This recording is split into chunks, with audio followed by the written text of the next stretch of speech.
po mga ka-farmers. Yan na po ang tubo ng ating palayan ngayon.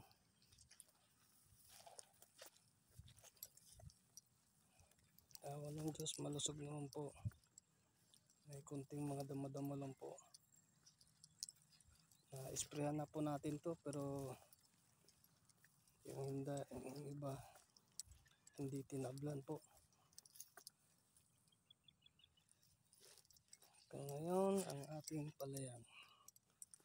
Good morning nga pala dyan sa lahat ng mga magsasaka. Naway nasa mabuting kalagayan kayo, mabuting pangangatawan, malusog, upang sa gayon ay may pagpatuloy natin ang ating gawain sa ating bukirin.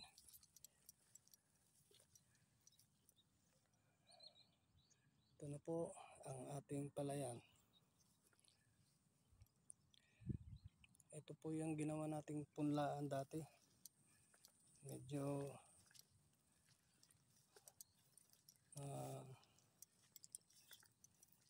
hindi namatay yung iba.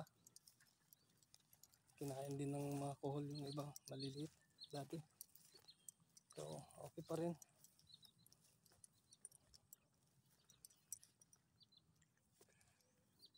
Ayan po. 30 days na po ito mahigit. January 10 nung ito ay tinanim.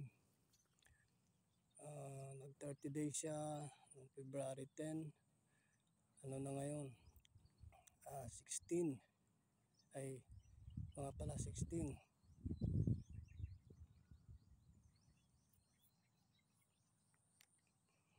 Bali 36 days na ngayong araw na to ang ating palay.